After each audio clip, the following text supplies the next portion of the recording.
IFM News. IFM News. IFM News. Lokal. Ano, John Gaben?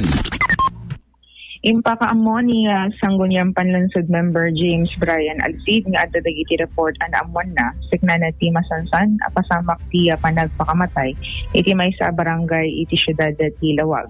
Indasar na daytoy iti Sangguniang Panlunsod kabayatan ti regular session tapnon maaksyonan ken masulod-sud kadagiti miyembro noon at intervention nga inda aramiden. Imbatad na an amuan na daytoy kabayatan ti panakipag taritnong na kadagiti kakapitan musa dino adda iti upat a kaso iti lasod laeng ti makatawen iti saanen pay na inaganan a barangay. Gapu ti daytoy ket natalyaw dagiti agdaman nga ordinansa ken programa tapno nagiti kumakatrombeng ang mapaygatan ang maipakat. Kasi man iti panagasarita niya Konsehal Alcid.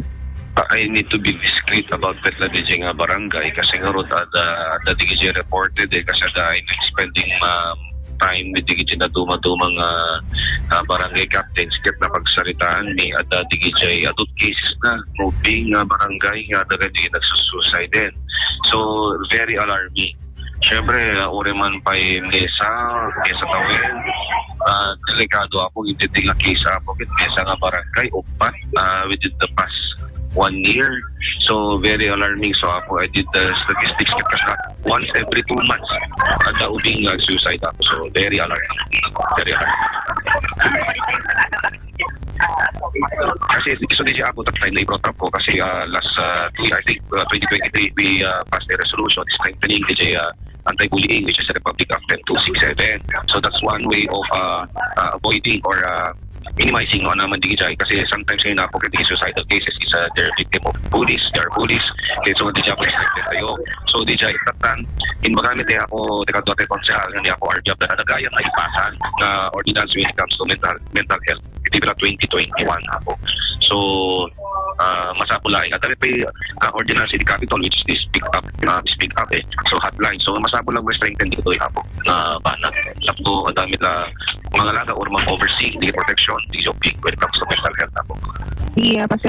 Panagasarita niya Sangguniang Panlunsod Member James Brian Alcid. Napintas dati kalikagom iti syudad ti Lawag.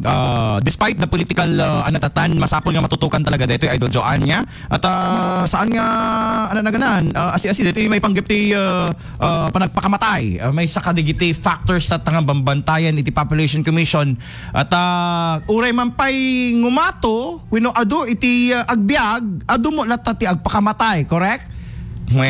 Ket causes digitoy ket depression. Pero tama yung sinabi ni Konsehal Alcid. Kaadwan ka digiti agpakamatay tata nang ubing kunanan sa tatay. Ada naman siya ng ubing, aya? When ubing. Okay, ubing. Ken lalaki da. When ubing ken lalaki. They are the victims of bully ken isu dati bully. Oh, apay nga DJ napintas DJ nga anan ti psychology na nga party the psychology mi high school sa or college sen. May panggap deta bully uno mabulbuli isut mauuyaw ken DJ aguuyaw adda gayam depression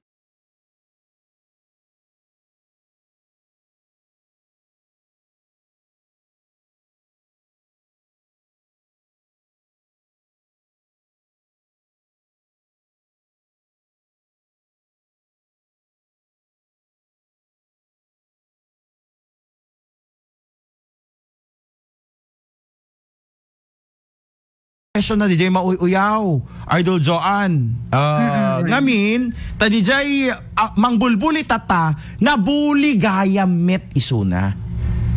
Okay, so past nga events iti panagbiag na umununa nga nabuli isuna sakbay nga isuna ket nabuli isublat na kumbaga a domino effect DJ gayam ti mapasamak iso nga no nagpakamatay DJ nabuli uray DJ mangbulbuli nagpakamatay met.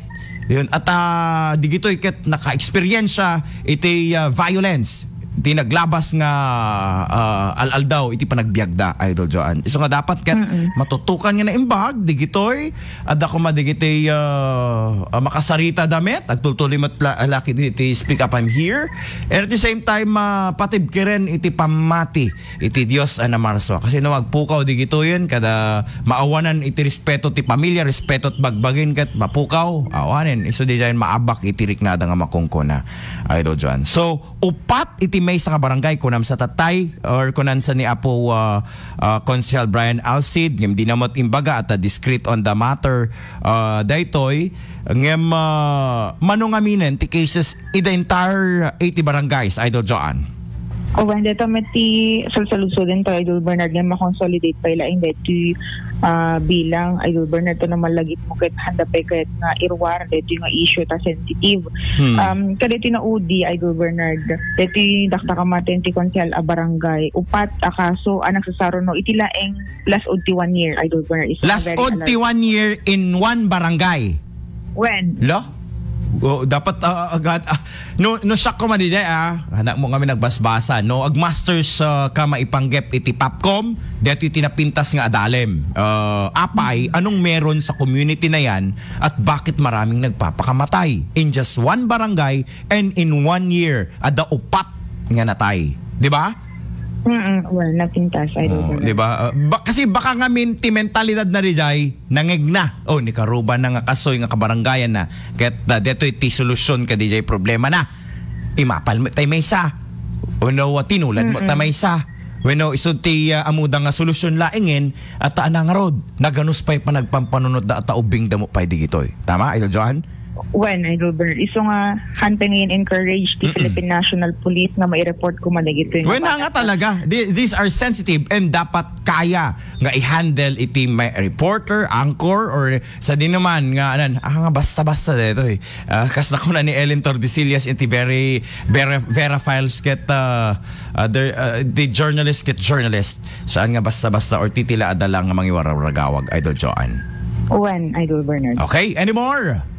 Medyo pala iti damag iti Sangguniang Panlunsod iti Siyudad Dilawag kadwa iti 99.5 Dawag Idol Joanne 15 tatak for a minute.